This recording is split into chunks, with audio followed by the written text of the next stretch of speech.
as our chair, and thank you, Rob Collins, as chair of the Arts Council. I feel like I'm the kind of the runner-up act, because it's hard to top two very good speakers. Thank you, Minister, also. It's been really, really important to have you here today. We value the continued support of both DCAL and the Arts Council and our other funders.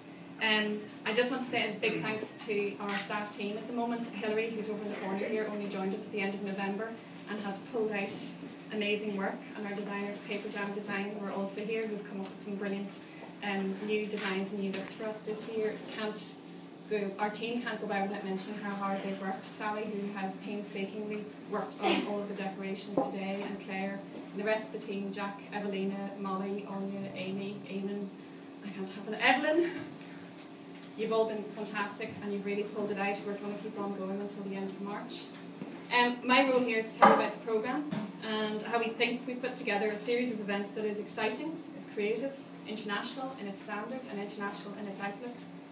And Patricia talked a little bit about the spark of magic, and for me this year is all about getting children and families, and even a few grown-ups, to step into the festival, to come into it and feel some of the kind of magic qualities that are new things, exciting things. It's also about conveying some of the ideas and concepts behind the programme, and why we chose this particular programme this year, right now, at this time.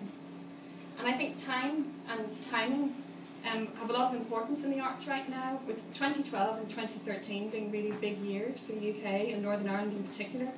We're kind of slightly obsessed with calendars. But what concerns us as an organisation is the emphasis on getting through these, what we keep talking about, hard times, to a future time. And for us, what is in the present is really important. Yesterday, alongside having the lunch today, yesterday my daughter turned 7. And the night before her birthday, she got very upset because she didn't actually want to stop being 6. And why shouldn't she? She had such a brilliant year, and she only got to be 6 for such a short time. So a few years ago, we had an exhibition called Champion of the Child, which was about the life of a man called Janusz Korczak, who is the forefather of the UN Convention on the Rights of the Child. So I kind of looked at this the other night about what he was talking about, time passing.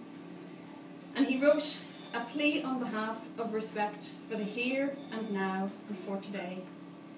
He said, "How can we assure a child's life in the future if we have not yet learned how to live consciously and responsibly in the present?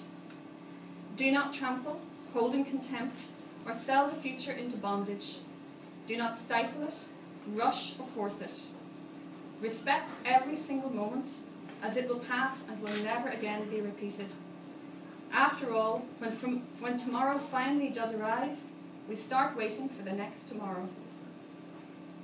So for us, the programme has to have something in it this year for the 6-year-old and the 7-year-old and the 4-month-old and the 10-year-old.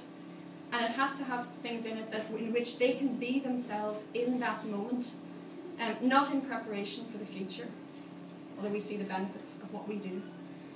Every child, in my view, should see one of our international productions, and everyone, not just children, but adults as well, should see Brian Irvine play live in their lives at least once, particularly when he is going to be performing in a circular formation in the main stage of the MAC, where the audience are going to be sitting around him and he'll be able to be so close to him you can touch him.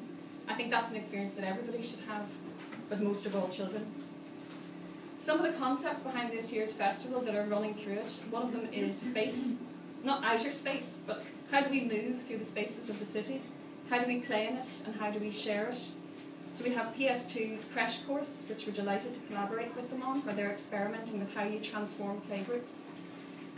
We have Space Pups at the Ulster Museum, which will be an installation of inflatable puppies suspended from the foyer, which will introduce you to a new way of looking at that building. It's also about using the city's spaces, and we're delighted we're working with the Belfast Waterfront, with the Culture Van, from the MAC to the Lyric to the Grand Opera House, and most of the galleries in the city are taking part in the festival this year. These are the spaces that belong to us, and they are the spaces that belong to our children.